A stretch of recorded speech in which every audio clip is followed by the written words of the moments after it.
హారతి షాపింగ్ పూర్తి చేసుకుని బయటకొచ్చింది. ఆమె పక్కన నలుగురు అమ్మాయిలున్నారు. అందరూ ధనికులే. ఒక అమ్మాయి లాయర్ గారి సుపుత్రిక, మరొక ఆమె ఫారెన్ రిటర్న్డ్, ఇంకొక ఆమె బిజినెస్ మ్యాగ్నెట్ కూతురు, ఇంకొక ఆమె బాగా లాభాలు ఆర్జిస్తూ మంచి రాజకీయ పలుకుబడున్న ఓ కాంట్రాక్టర్ కూతురు. అందరికీ కార్లున్నాయి గాని సరదాగా రిక్షాలోనో సిటీ బస్సులోనో పోవచ్చనొచ్చారు. ఎదురుగా తనకేసి నడిచొస్తున్న రిక్షా అతనికేసి చూసి త్రుళ్ళిపడింది హారతి. అవును, అతనే, సందేహం లేదు. అదే రూపం, అవే చూపులు. మనసు ఒక్క క్షణం లయతప్పినట్లయింది. ఏయ్ రతి, ఆ ఎదురుగా వచ్చే రిక్షా అతన్ని చూడు, అచ్చు సినిమా హీరోలా లేడు? లావణ్యం మెచ్చుకోలుగా అంది. ఈమె గారు ఎలాగూ ఓ బీదవాణ్ణి చేసుకుని ఉద్ధరించాలంటోందిగా, ఇతగాణ్ణి కట్టుకుంటుందేమో. ఏమే హారతి? నీహారిక చమత్కరించింది. మిగతా ముగ్గురు పకపక నవ్వేశారు. హారతి వాళ్ళ అజ్ఞానానికి నవ్వుకుంది. రిక్షా కావాలా మేడం? అతను దగ్గరగా వచ్చి వినయంగా అడిగాడు. కావాలన్నట్టు తల ఊపింది. వస్తానోయ్, రేపు మళ్ళీ కలుద్దాం, బాయ్ అంటూ వాళ్ళ సమాధానానికి ఎదురు చూడకుండా రిక్షాకి కూర్చుంది. ఆమె చర్యకి వాళ్ళు ముగ్గురు నివ్వెరపోయారు. కొంపదీసి నా మాట నిజం చేస్తుందా ఏమిటి? నీహారిక నవ్వుకి మిగతా వాళ్ళు శృతి కలిపారు. అతను రిక్షా తొక్కుతుండగా మెల్లగా సంభాషణ ప్రారంభించింది. మా కంపెనీలో మీకు క్లర్క్ పోస్టు చూస్తాను, చేస్తారా? అతను నిజమా అన్నట్టు చూశాడు. ఎందుకంత ఆశ్చర్యపోతున్నారు? బొత్తిగా ధనవంతులకి హృదయం లేదనుకుంటున్నారా? అలా అనుకోవడం లేదు, కానీ బొత్తిగా బీదవాళ్ళనింతగా ఆదరించే విశాల హృదయం ఉంటుందని ఆశించలేదు. చాలా థ్యాంక్స్ ముక్తసరిగా అన్నాడు. మీకు ధనవంతులంటే చాలా కోపమా? అతను పలచగా నవ్వాడు. రిక్షా దిగి దిగ్గానే బ్యాగు తీసుకుని ఆమె వెనకనే నడిచాడు. పసుపచ్చని శరీరఛాయ, పొడవైన జడ, తీయని ఊహల్లో తేలిపోయే కళ్ళు. నడిచిపోతున్న సౌందర్య దేవతని మనసారా చూశాడతను. అంతలోనే తనను తాను నిగ్రహించుకున్నాడు.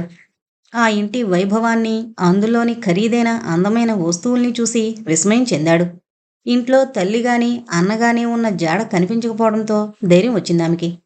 కూర్చోండి అంది సోఫా చూపిస్తూ. అతను సందేహిస్తూ నిలబడిపోయాడు. మీరు నన్నలా పిలవకండి బిడియపడుతూ అన్నాడు.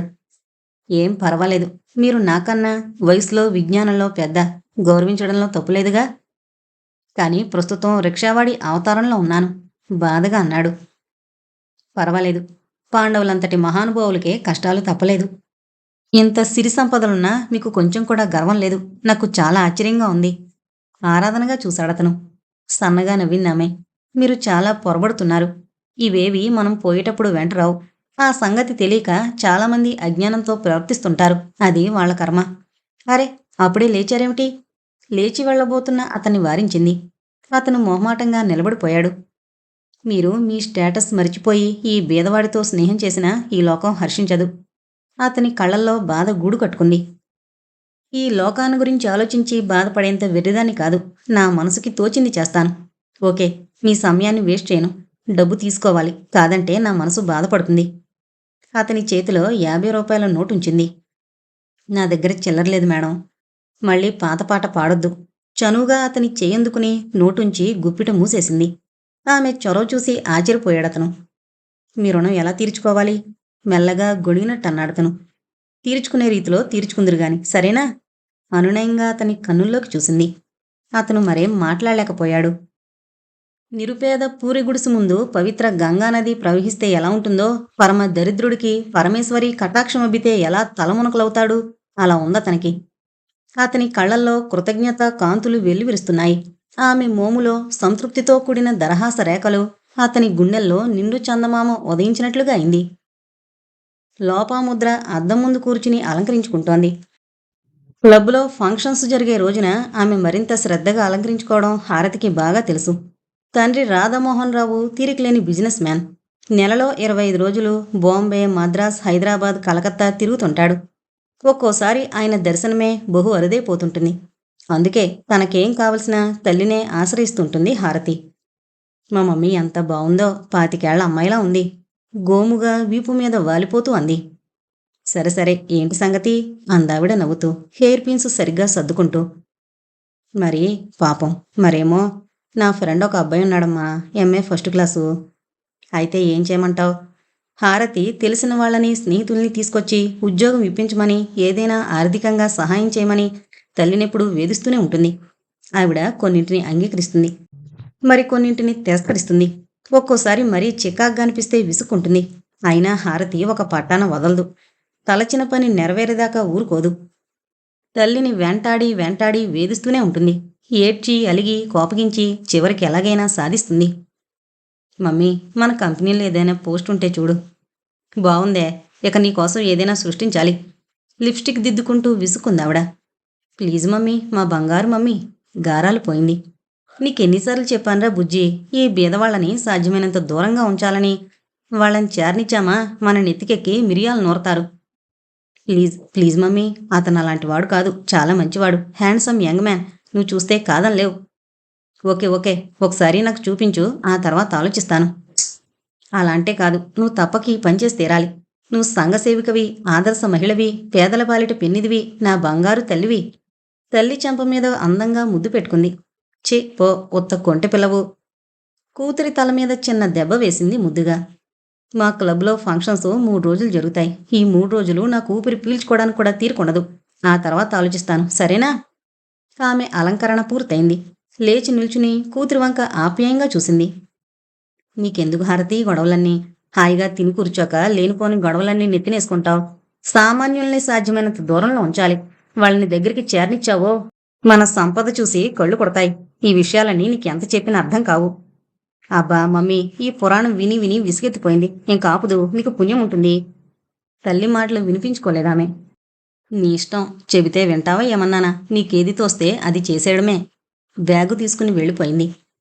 బ్రౌన్ కలర్ ప్యాంటు, వైటు గీతలున్న షర్టు, అందాల రాకుమారుల్లా మెరిసిపోతున్నాడు భానుమూర్తి.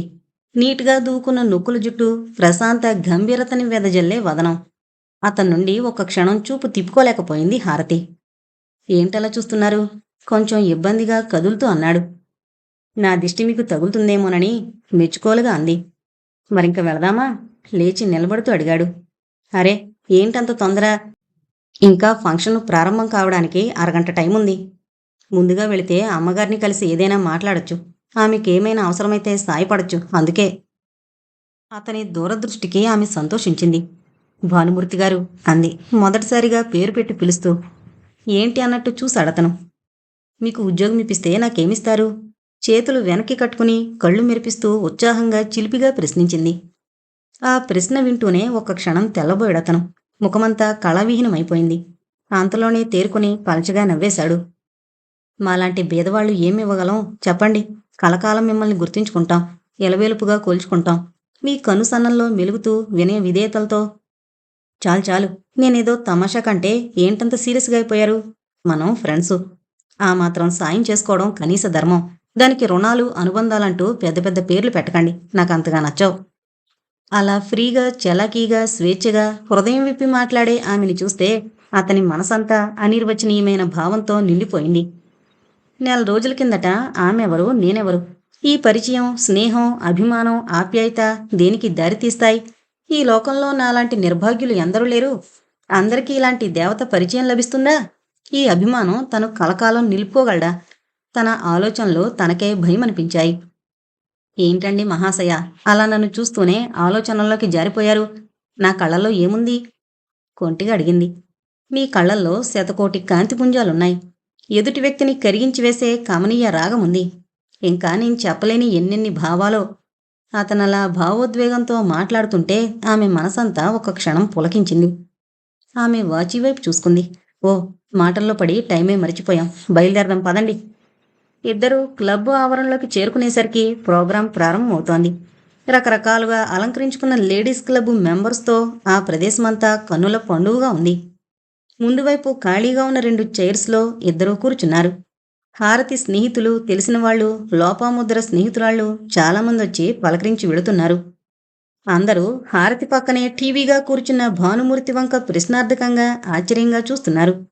చిరునవ్వుతో అందరి ప్రశ్నలకి సమాధానాలిస్తూ భానుమూర్తిని పరిచయం చేస్తున్నామే. నమస్కారాలు చేసి చేసి అతనికి విసుగనిపించింది. ఇంతలో లావుగా ఉండి పెద్ద పట్టుచీర కట్టుకుని మెడ నిండా నగలతో ఉన్న ఆవిడొచ్చి హారతిని పలకరించింది. హాయ్ బేబీ, ఈ మధ్య బొత్తిగా కనిపించడం లేదు. అంత బిజీయా? పెళ్లిచూపులు జరుగుతున్నాయా అన్నట్లు కుర్రాడెవరు? బాయ్ ఫ్రెండా? కొంటిగా కన్ను గీటింది. ఆవిడ అతి చనువు చిరాకనిపించినా ఓపిగ్గా సమాధానమిచ్చింది. హారతి స్నేహితురాళ్ల కళ్ళన్నీ భానుమూర్తి మీదే ఉన్నాయి. అతనికి ఆ చూపులు మహా ఇబ్బందిగా అనిపిస్తున్నాయి. లోపాముద్ర హడావిడిగా హారతి దగ్గరకొచ్చింది. రతి, మీ ఫ్రెండ్ ఆశ వచ్చిందా? లేదమ్మా, వస్తానని చెప్పింది. ఎందుకు రాలేదో మరి. అది ఈ మధ్య కాన్వెంట్లో జాబ్ చేస్తోందిగా, దాంతో తిరగడం లేదేమో. ఐటెంకి మధ్య పాటలు పాడతానని ఒప్పుకున్నాడు రాజా రామ్మోహన్. అతనికి జ్వరమంట, రాలేదు. ఆశొచ్చిందేమో పాటలు పాడిద్దామని. అలా మాట్లాడుతుండగానే ఆవిడ చూపు భానుమూర్తి మీద పడింది. హారతి అతన్ని పరిచయం చేసింది. మమ్మీ, ఈయన అద్భుతంగా పాడతారు, నీకు అభ్యంతరం లేకపోతే. ఆవిడ ముఖం సంతోషంతో వికసించింది. అలాగైతే నాతోరా అంటూ కంగారుగా ముందుకు నడిచింది. భానుమూర్తి కంగారు పడిపోయాడు. ఒళ్లంతా చెమటలు పోసేసింది. హారతి గారు, మీకేమైనా పిచ్చి పట్టిందా? నేనెప్పుడూ నలుగురిలో పాడలేదు, అందులోనూ ఇంతమంది మధ్య. నా వల్ల కాదు. తల అడ్డంగా ఊపుతూ ఖచ్చితంగా చెప్పేశాడు. హారతి చిరునవ్వుతో అతని వంక చూసింది. ఇప్పటినుంచి నలుగురిలో పాడడం కూడా అలవాటవుతుంది, సరేనా? మమ్మీని ఈ ఆపద నుంచి రక్షించారంటే బోల్డు సంతోషపడిపోతుంది. అడగ్గానే ఒప్పేసుకున్నందుకు మిమ్మల్ని మెచ్చుకుంటుంది. ప్లీజ్ మరేం అడ్డం చెప్పకండి. అతని చేతిని తన చేతిలోకి తీసుకుని లాలనగా అనునయంగా చెప్పింది. అతను అయోమయంగా ఆమె వంక చూశాడు. మీరేం మాట్లాడుతున్నారో అర్థమవుతుందా మీకు? నేనెప్పుడూ నలుగురిలో.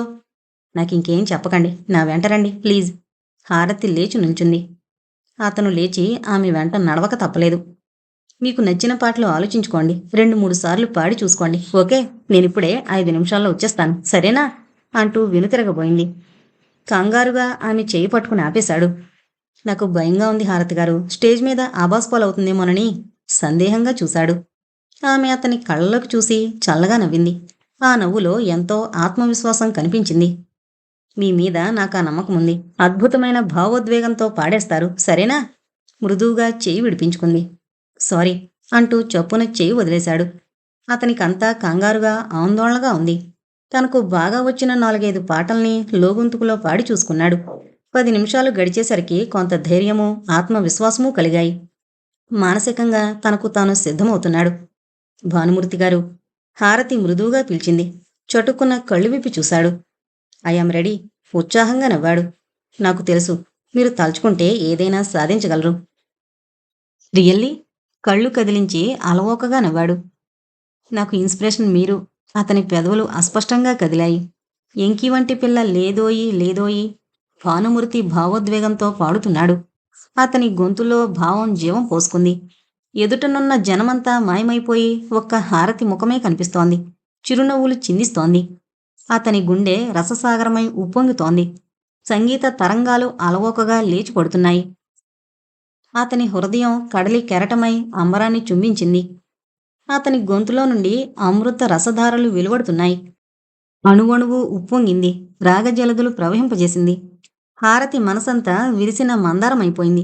అనుకోకుండా అద్భుతమైన విజయాన్ని సాధించి అమ్మకు అభిమానపాత్రుడైన భానుమూర్తిని చూస్తుంటే ఆమె ఆనందం అంబరమైపోయింది. ఏదో సాధించగలిగానన్న తృప్తి ఆ కళ్ళల్లో. హారతి చేతిలో స్వీట్ ప్యాకెట్ ఉంది. ఆమె చెంపని గట్టిగా ముద్దు పెట్టుకుని కిలకిలా నవ్వింది ఆశాలత. ఉత్సాహం పొంగి పొర్లుతున్న ఆశను చూసి హారతి మనసు ఆనంద తరంగితమైపోయింది. ఏంటో ఇంత ఆనందానికి కారణం చెప్పనా మరి? మెరిసే కళ్ళతో చూసింది. ఆలస్యమేల బాల, విన్నవించుకో మరి. ఆ కళ్ళల్లో కాంతులు, మెరిసిపోయే బుగ్గలు, తీగలా ఆడే ఆ నడుము గొప్ప శుభవార్తే. అదేంటే, కోరుకున్న వరుడు దొరికాడా? హఠాత్తుగా ఐ లవ్ యూ ఆశ అనేశాడా? చిపోవే, అదేం కాదు. నేను కాన్వెంట్లో టీచర్గా జాయిన్ అయ్యాను. తెలుసు. అన్నయ్యకు ఉద్యోగం వచ్చింది. ఎక్కడా? ఏదో ప్రైవేట్ కంపెనీలో. మా కష్టాలు కొంతవరకు గట్టెక్కినట్లే. ప్రతిదానికి తడుముకోనక్కర్లేదు. నాకిప్పుడెంత సంతోషంగా ఉందో తెలుసా?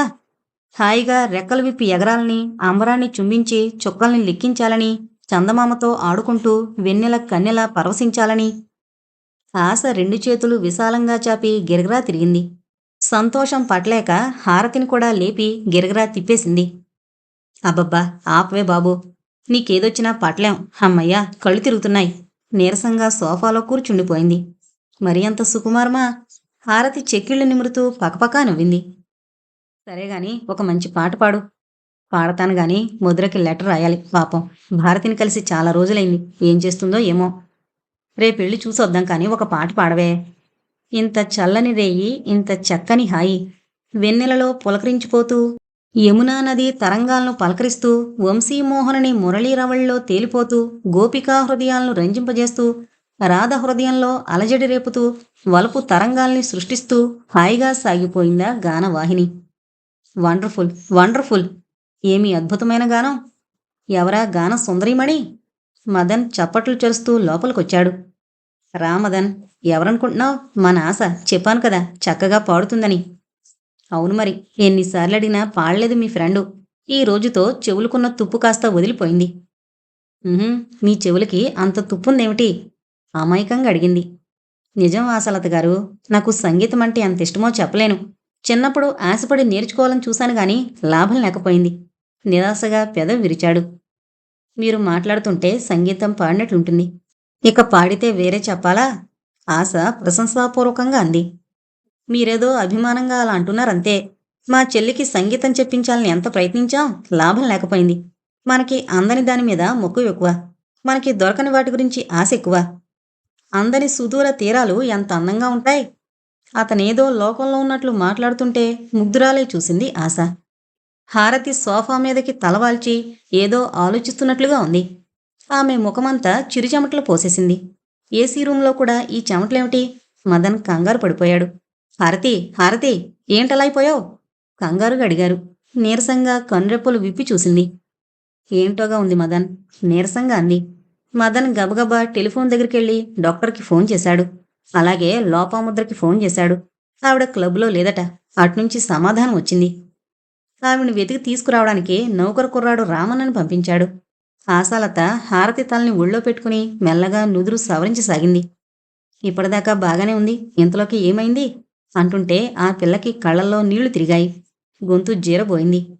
డాక్టర్ కాళీచరణ్ చక్రవర్తి హారతి ఫ్యామిలీ డాక్టర్. ప్రత్యేకించి ఆయనకి ఆ పిల్ల మీద విపరీతమైన అభిమానం. వాట్ హ్యాపెండ్ బేబీ, ఏంటిలా అయిపోయావు అంటూ స్టెత్తో పరీక్షించసాగాడు. ఇంజెక్షన్ చేసి ఏవో టాబ్లెట్స్ అన్నీ రాసిచ్చాడు.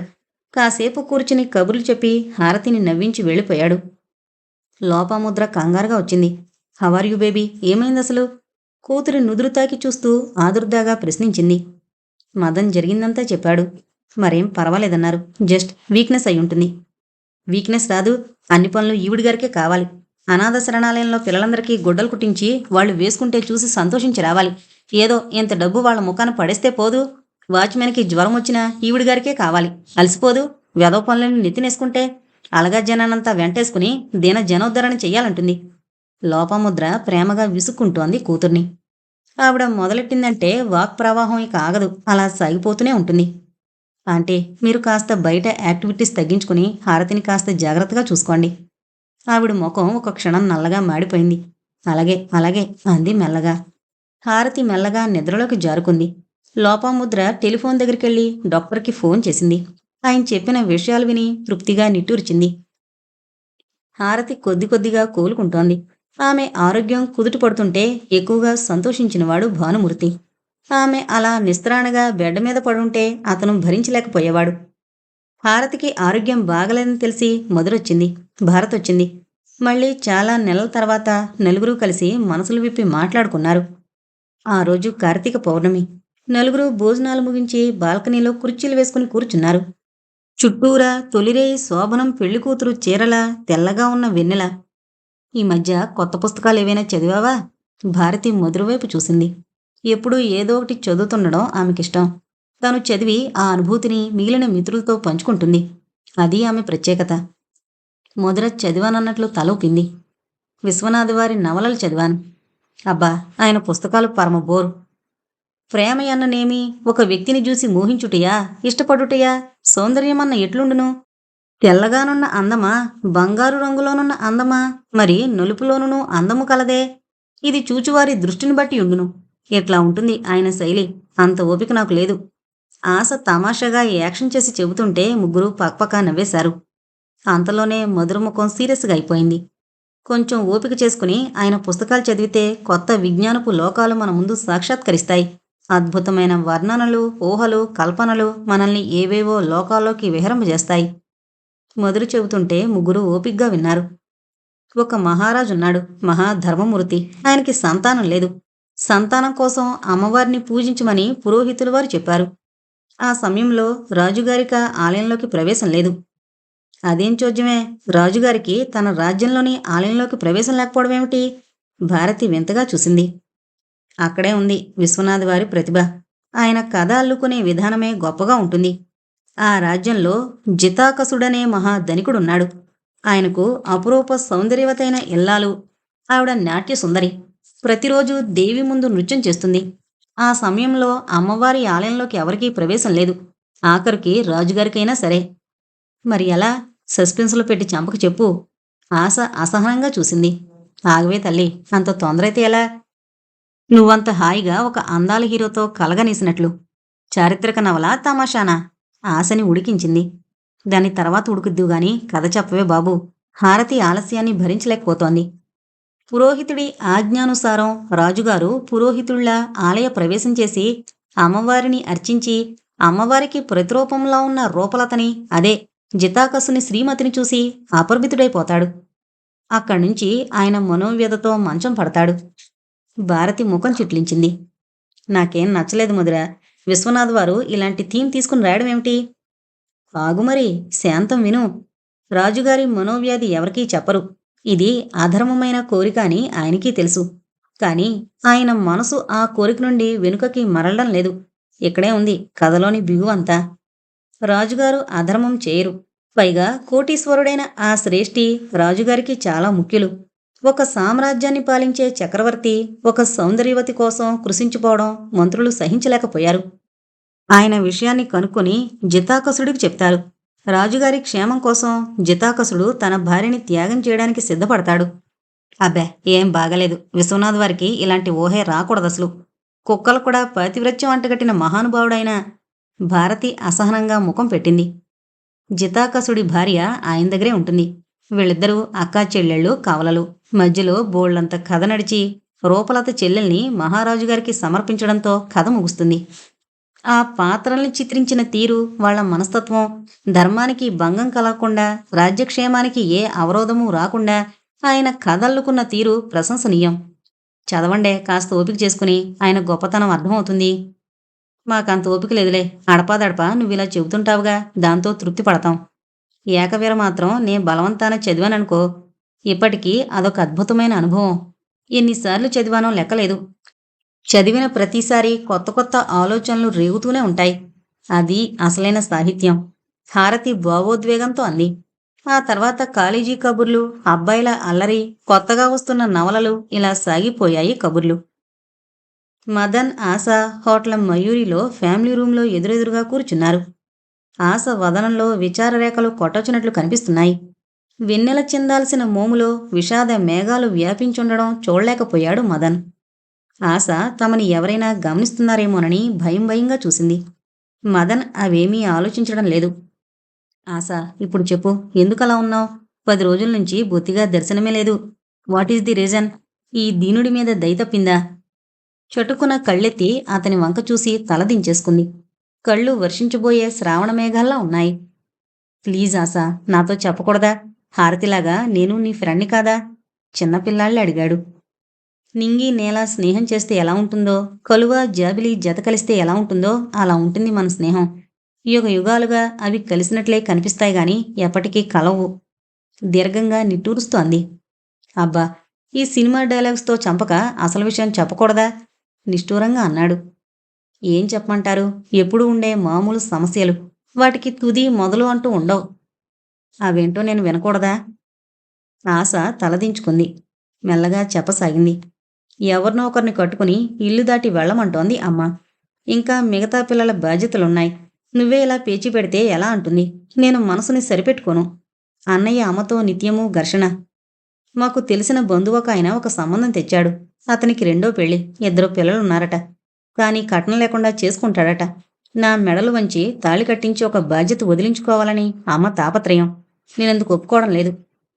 ఆమె వేదనాపూరిత స్వరంతో చెబుతుంటే మదన్ హృదయం అవ్యక్తమైన బాధతో మెలికలు తిరిగిపోయింది. ఆశ బుగ్గల మీదుగా కన్నీళ్లు జారిపోతున్నాయి. యుగ యుగాలుగా ఈ భూమి మీద ఆడపిల్ల కన్నీళ్లు అలా ప్రవహిస్తూనే ఉన్నాయి. ఆ కన్నీటికి అడ్డుకట్ట వేసే సామర్థ్యం ఎవరికుంది? బాలికగా, కన్యగా, నవవధువుగా, తల్లిగా, చెల్లిగా, ఒక మహిళగా ఎన్ని సమస్యలామెకి.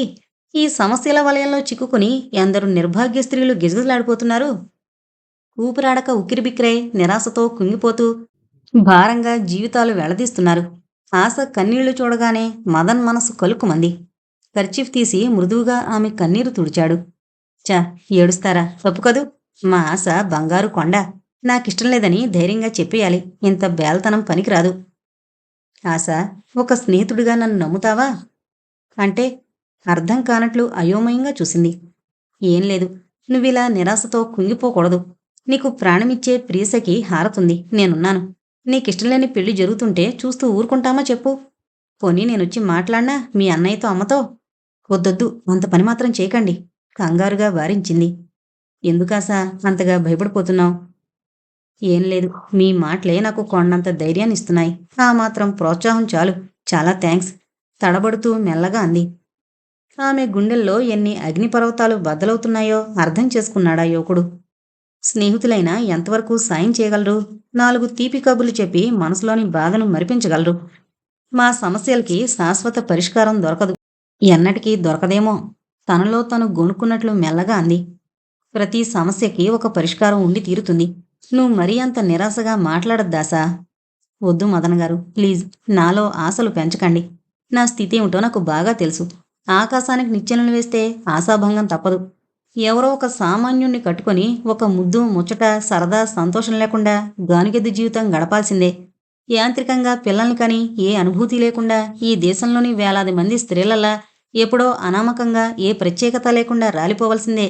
ఆమె గొంతు దుఃఖభారంతో జీరపోయింది. ప్లీజ్ ఆశా, నువ్వేదేదో ఊహించుకుని అనవసరంగా బాధపడుతున్నావు. నేను త్రికరణ శుద్ధిగా చెబుతున్నాను నమ్ము. నీ జీవితం నందనవనంలా ఉంటుంది. నవపారిజాతంలా నిత్య సౌరభాలు విరజిమ్ముతుంది. Please believe me. ఆమె చేతి మీద తన చేయి వేసి మృదువుగా నిమిరాడు. వెచ్చగా మెత్తగా ఉన్న ఆ స్పర్శ ఆమెలో ఎన్నో భావాల్ని మేల్కొల్పింది. ఎంతో ఆత్మవిశ్వాసాన్ని గుండెల నిండా నింపింది. నీళ్లు నిండిన ఆ కళ్ళల్లో వెన్నెల విరిసింది. అర్ధరాత్రి నిశ్శబ్ద నిబిడాంధకారం గుండెల్ని జలదరింపజేసే సమయం. లోపాముద్ర గట్టిగా కేక పెట్టింది. ఆ కేక హృదయాన్ని జలదరింపజేసేలా ఉంది. తీయని కలల్లో తేలిపోతున్న హారతి చటుక్కున లేచి కూర్చుంది. గబగబా తల్లి రూంలోకి పరుగులు తీసింది. 2 చెవులు మూసుకుని భయంతో వణికిపోతోంది లోపాముద్ర. జుట్టు చెదిరిపోయింది. కళ్ళు ఎర్రగా ఉన్నాయి. ఒళ్లంతా చెమట పోసేసింది. విపరీతమైన మానసిక సంఘర్షణ అనుభవించిన దానికి చిహ్నంగా పెదవులు అదురుతున్నాయి. ఏం జరిగింది మమ్మీ? ఎందుకలా భయంతో వణికిపోతున్నావు? ఏమైనా పీడకలొచ్చిందా? తల్లి భుజాలు పట్టి కుదుపుతూ అడిగింది. ఆ, పీడకల. అప్పుడే వాస్తవంలోకొచ్చిందాల్లా తేరుకొని హారతి వంక బేలగా చూసింది. ఏంటమ్మా అలా చూస్తున్నావు? నిన్నే. పీడకలొచ్చిందా? కంగారుగా మళ్ళీ అడిగింది. కల కాదమ్మా, నిజమే. దొంగొచ్చాడు. హారతి ముఖం భయంతో పాలిపోయింది. తల్లి కేకలకు శారదాచరణ్ కూడా లేచొచ్చాడు. నౌకర్లు కంగారుగా పరిగెత్తుకుంటూ వచ్చారు. ఆమె నోటి వెంట దొంగ అనే పదం వినగానే నలుగురు 4 దిక్కులకు పరిగెత్తారు. తల్లి తలను హృదయం మీద చేర్చుకుని వీపు మీద ఆప్యాయంగా నిమురుతూ ఓదార్చింది హారతి. ఎందుకంత భయపడ్డావు మమ్మీ? ఎంత ధైర్యవంతురాలివి, ఇంత గాబరా పడ్డావేం? వాడు దొంగ కాదే, వాడు అంటూ బోరున ఏడ్చేసిందామె. అలా ఏడుస్తూనే ఉంది. ఆ ఏడుపు ఉధృతంగా మారిపోయింది. Mummy please, ఏమైందసలు? ఎందుకంతగా బాధపడుతున్నావు? ఏదో పిచ్చికలొచ్చుంటుంది. పైగా ఆ దొంగ. అందుకే ఎంత వణికిపోతున్నావు. ఆమెను మెల్లగా పడుకోబెట్టింది. మంచినీళ్లు తాగించి ముఖం మీద చెమట తుడిచేసింది. హాయిగా పడుకుని నిద్రపో అంది. దొంగ కనపడలేదంటూ నౌకర్లందరూ పడుకున్నారు. అందర్నీ జాగ్రత్తగా ఉండమని హెచ్చరించి తల్లి దగ్గరకొచ్చాడు శారదాచరణ్. అతని చేతిలో ఒక హ్యాండ్ కర్చీఫు, ఒక సిగరెట్టు కేసు ఉన్నాయి. ఇవి ఆ ప్రహరీ గోడ దగ్గర పడున్నాయి. వాచ్మెన్ కళ్ళు గప్పి ఎంత నేర్పుగా లోపలికొచ్చాడు. వాటిని రెండింటినీ హారతికి చూపిస్తూ కోపంగా తిట్టాడతను. ఆ 2 వస్తువుల వంక ఒకసారి చూసి భయంగా కళ్ళు మూసుకుంది లోపాముద్ర. అన్నాయ్, నువ్వు కూడా ఇక్కడే పడుకో. అమ్మ భయపడుతోంది అంది హారతి. ఓకే అంటూ అక్కడే ఉన్న సోఫా బెడ్ మీద వాలిపోయాడు. హారతి లైట్ తీసేసి తలుపు జాగ్రత్తగా వేసి తల్లి పక్కనే పడుకుని వీపు మీద మృదువుగా నిమరసాగింది. అలా కూతురి లాలంలో ఏ అరగంటకో నిద్రలో జారుకుందామే. గంటకోసారి ఉలిక్కిపడి లేచి కూర్చుంటూనే ఉంది. నూనో, అలా జరగడానికి వీల్లేదు అంటూ కలవరిస్తూనే ఉంది. తల్లి లేచినప్పుడల్లా హారతికి మెలకు వస్తూనే ఉంది. తల్లి ఎందుకు భయపడుతోందో, ఎందుకలా కలవరిస్తోందో ఎంత ఆలోచించినా అర్థం కావడం లేదు. మొత్తానికి ఆ రాత్రంతా కలత నిద్రలోనే గడిచింది. తల్లి విచిత్రమైన ప్రవర్తన శారదాచారానికి అర్థం కాలేదు. ఎంతో ధైర్యంగా, ధీమాగా, ప్రపంచంలోని ఆత్మవిశ్వాసమంతా తన సొత్తే అన్నట్లు ప్రవర్తించే తల్లి ఒక దొంగకే ఇంతగా భయపడ్డమా? దీని వెనకింకా ఏదో కారణం ఉంటుంది అనిపించసాగింది అతనికి. తల్లిని సముదాయిస్తూ నిద్రపుచ్చుతూ హారతికి నిద్రలేదు. విపరీతమైన నీరసం, అలసట అనిపించింది. ఈ మధ్య ప్రతి చిన్న పనికి అలసిపోతుందామె.